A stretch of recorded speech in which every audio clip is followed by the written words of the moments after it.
Astaghfirullah. Bismillahirrahmanirrahim. Assalamualaikum warahmatullahi wabarakatuh. Alhamdulillah wassalatu wassalamu ala Rasulillah wa ala alihi wa sahbihi wa mawalah wa la hawla wa la quwata illa billahi wa ba'du. Qala Allahu azza wa jalla ya ayyuhalladzina amanu taqullaha haqqa tuqatih wa la tamutunna illa wa antum muslimun. Wa qala sallallahu alaihi wasallam man salaka tariqan yaltamisu fihi ilma sahhalallahu bihi tariqan ilal jannah. Amma ba'd. Ma'asyiral muslimin wal muslimat di manapun antum berada, alhamdulillah di malam hari ini Allah subhanahu wa ta'ala masih memberikan nikmat kepada kita sehingga kita masih bisa duduk-duduk untuk bermajlis ilmu walaupun lewat media. Salawat dan salam tentunya kita haturkan kepada Nabi kita, Nabi besar Muhammad sallallahu alaihi wa ala alihi wasallam. Pembahasan di malam hari ini kita akan mengkisahkan tentang kisah syaitan yang setiap malam ditugaskan oleh iblis untuk mengikat setiap tengkuk manusia. Karena kita tahu bahawa di atas kepala ini atau di dalam kepala ini ada dua otak yang disebut dengan otak depan. Dalam bahasa Quran disebut nasiyah, ubun-ubun. Dan ada yang disebut dengan otak belakang,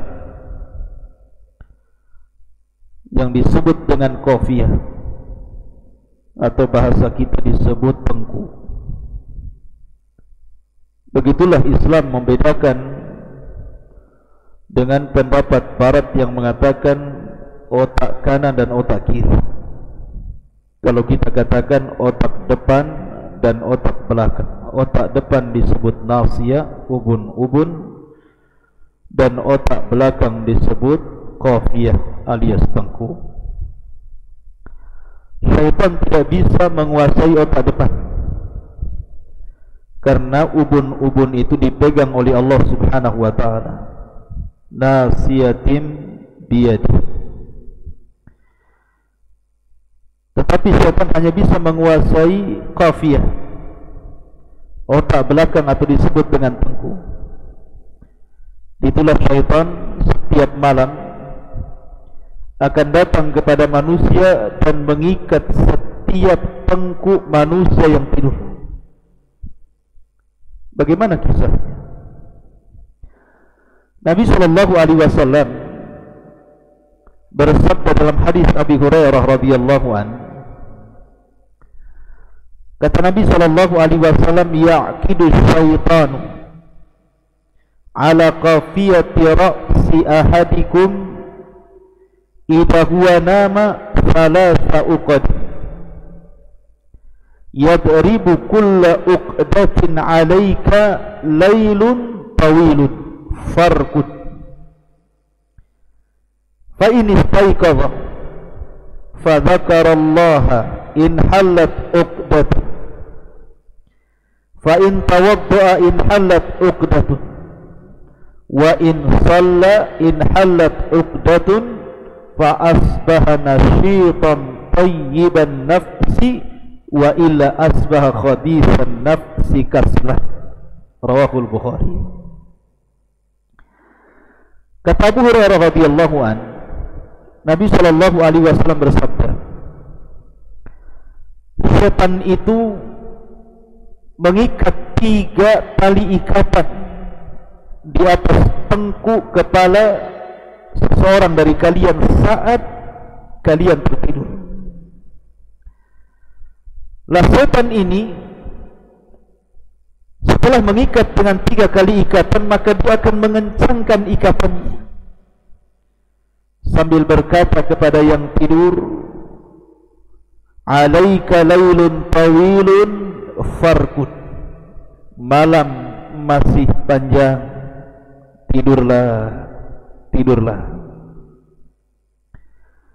Tetapi kalau seorang ini bangun, setelah dia bangun kemudian dia mengingat Allah dengan membaca doa, bangun daripada tidur, maka akan lepas satu ikatan. Kemudian jika dia sudah berdoa dengan doa bangun tidur dan berzikir, kemudian dia pun turun dari tempat tidurnya, kemudian beranjak berwudu, maka akan lepas ikatan yang kedua. Dan jika dia mendirikan salat, maka lepaslah ikatan yang ketiga. Artinya 3 ikatan akan lepas semuanya. Ketika itu tidak ada lagi ikatan yang terikat di tengkuk dia. Maka kalau sudah seperti itu, kata Nabi SAW, maka di pagi harinya ia akan merasakan semangat hidup dan jiwa yang tenang.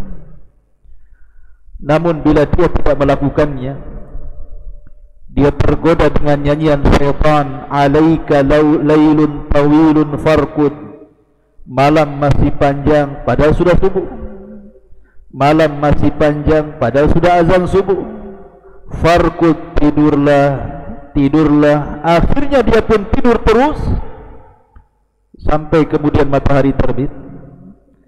Maka di pagi hari itu jiwanya akan menjadi jiwa yang sangat busuk dan dia menjadi pemalas. Hadis ini dikeluarkan Imam Bukhari. Ma'asyiral muslimin yang dimuliakan Allah Subhanahu wa taala, dari hadis ini Nabi SAW menjelaskan kepada kita bahwa di antara pasukan iblis itu ada syaitan yang memang ditugaskan oleh iblis itu untuk mengganggu anak Adam supaya dia tidak bangun tidur untuk melaksanakan qiyamul lail, bahkan bisa meninggalkan solat wajib, solat subuh. Dan ingat bahwa solat subuh itu adalah solat yang paling berat dilakukan orang-orang munafik. Wa idza qamu ila sholati qamu kusala. Apabila mereka orang-orang munafik salat, mereka salat sambil malas.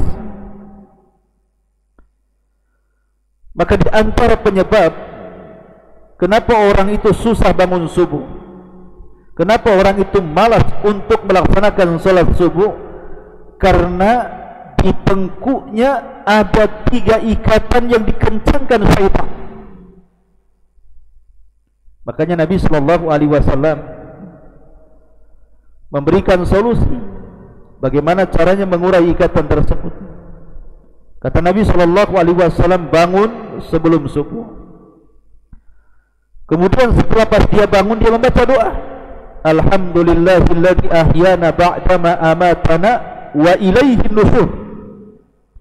Segala puji bagi Allah yang telah menghidupkan kami setelah mematikan kami, dan kepadanya kami dikembalikan. Kemudian setelah itu dia beranjak berwudu, karena wudu ini banyak manfaatnya. Salah satunya adalah melepaskan ikatan yang kedua dari ikatan syaitan. Kemudian yang terakhir, salat. Ketika anda salat, maka lepaslah 3 ikatan tersebut. Kalau sudah terlepas 3 ikatan ini, maka jiwa anda akan bersih dan anda akan sehat, semangat. Walaupun anda mungkin tahajud, kurang tidur di malam hari, tapi kalau tidak ada ikatan di tengkuk setiap kita ini, maka di pagi hari saya jamin anda tidak akan ngantuk, tidak akan malas, dan anda akan semangat untuk menghadapi hidup ke depan.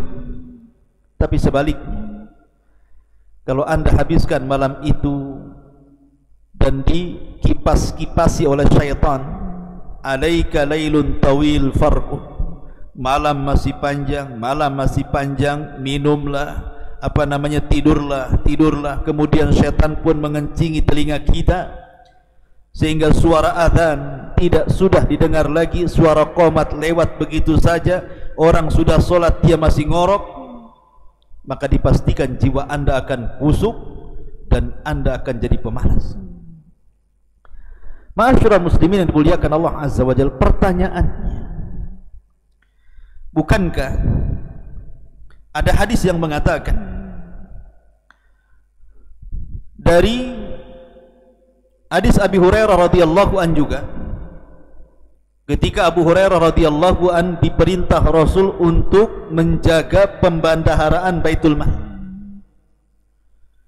tiba-tiba malam itu ada pencuri, ditangkap sama Abu Hurairah karena kebetulan dia yang jaga malam untuk Baitul Mal itu. Tetapi pencuri ini tiba-tiba kemudian mengatakan kepada Abu Hurairah, da'ni fa inni muhtaj wa alayya iyalun wa la a'udhu. Ya Abu Hurairah, kasihani aku ini orang berhajat kepada makanan ini, aku punya keluarga, aku kesusahan, kasihani aku, dan aku janji saya tidak akan mencuri lagi. Kata Abu Hurairah, farahimtu, aku pun kasihan dengan dia. Fakhalaitu sabilahu, aku pun memberikan jalan dan disuruhnya untuk pergi. Malam kedua datang lagi, nyuri lagi, ditangkap lagi. Kemudian kata Abu Hurairah, tidak, kau harus dihadapkan kepada Nabi. Kau sudah kurang ajar, kau sudah mencuri, kau sudah berjanji tidak akan kembali, kau mencuri lagi. Tiba-tiba dia alasannya sama, ya Abu Hurairah, da'ni fa inni muhtaj wa alayya iya. Saya ini orang yang berhajat, wahai Abu Hurairah, saya punya keluarga, biarkan aku pulang, aku tidak akan, janji ini yang terakhir, saya tidak akan balik lagi. Farahimtuhu fa khallaitu sabilahu, kata Abu Hurairah, aku pun kasihan, ku biarkan dia pulang. Malam ketiga mencuri lagi, Masya Allah, ditangkap lagi. Kata Abu Hurairah, la arfa'annaka ila Rasulillah, aku sudah tidak sabar dan tidak akan melepaskan kamu harus dihadapkan kepada Nabi sallallahu alaihi wasallam, dan kamu tidak boleh ada alasan lagi ini dan itu. Tiba-tiba kemudian dia mengatakan, ya Abu Hurairah, kasihani aku, maukah ku ajarkan kepadamu sebuah kalimat, setelah itu kau lepaskan diriku. Maka kemudian pencuri ini mengatakan, ya Abu Hurairah, idza awaita ila firashika faqra ayatal kursi, Allahu la ilaha illa huwal hayyul qayyum, Al-Baqarah 255, hatta takhtimal ayat, fa innahu lan yazala alayka minallahi hafidhun wa la yaqrabuka syaitanun hatta tusbiha. Wahai Abu Hurairah, kalau engkau beranjak ke pembaringan, kau hendak tidur, bacalah surah Kursi, bacalah ayat Kursi, Allahu la ilaha illa huwal hayyul qayyum, la ta'khudhuhu sinatu wala naum, ila akhir ayat Kursi, sampai selesai ayat Kursi. Maka kalau engkau baca ayat Kursi sebelum tidur, maka Allah akan senantiasa menjaga kamu dan setan tidak akan mendekati kamu sampai waktu subuh. Kemudian Abu Hurairah pun, karena sudah diajarkan kalimat ini, dibiarkanlah orang ini pergi. Maka keesokan harinya dia bercerita tentang kisah pencuri itu kepada Rasul. Tapi Nabi SAW lebih tahu dahulu karena Jibril memberitahu, sehingga ketika datang Abu Hurairah, Rasul mengatakan, ma fa'ala asiru kalbariha, Apa yang dilakukan tawanan yang semalam kau tangkap oleh Abu Hurairah? Maka Abu Hurairah mengatakan, Rasul, pencuri semalam itu justru mengajari aku ini dan itu. Maka Rasul mengatakan, tahukah kamu siapa pencuri semalam? Kata Abu Hurairah, Allah wa Rasulullah alam.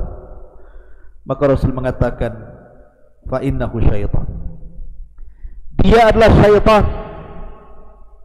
Innahu kadzubun wa qad sadaqaka. Sesungguhnya syaitan itu pendusta asalnya, tapi dalam perkara ini dia benar. Artinya kalau kita membaca ayat kursi sebelum tidur, maka syaitan tidak akan mendekati kita. Satu sisi kita, kalau kita membaca ayat kursi, syaitan tidak akan dekat kepada kita. Sisi lain, dalam hadis Abu Hurairah yang pertama, bahwa syaitan itu akan datang setiap malam dan mendatangi setiap orang yang tidur, kemudian mengikat di tengkuknya 3 kali ikatan. Lalu bagaimana cara menjamak dua riwayat ini? Karena seolah-olah bertentangan. Maka Al-Hafidh Ibnu Hajar rahimahullah ta'ala mengatakan, dua riwayat ini tidak bertentangan. Dan dalam kaidah hadis, jam'u baina adillataini aula min tarki ahadihim, menggabungkan dua riwayat yang seolah-olah bertentangan lebih baik dibandingkan meninggalkan salah satunya, karena dua-duanya sahih, dua-duanya datang dari Nabi. Bagaimana cara menjamaknya? Maka kata Al-Hafidh Ibnu Hajar rahimahullahu ta'ala, bahwa hadis setan mengikat tengkuk setiap salah seorang di antara kalian itu sifatnya umum. Tetapi hadis tentang Abi Hurairah yang diajarkan ayat kursi setiap hendak tidur dengan jaminan tidak akan ada setan yang mendekatinya, ini khusus. Artinya orang yang membaca ayat kursi sebelum tidur tidak akan diikat. Tetapi yang tidak membaca ayat kursi akan diikat oleh setan, tengkuknya 3 kali ikatan, makin malam makin kencang ikatannya, dan akan dinyanyikan di telinganya, alaika lailun tawil, ingat malam masih panjang, padahal sudah subuh. Farqud, tidurlah. Tetapi kalau dia terbangun di waktu subuh, kemudian berdoa, doa selepas tidur 1 ikatan hilang. Kemudian dia berwudu, 2 ikatan hilang.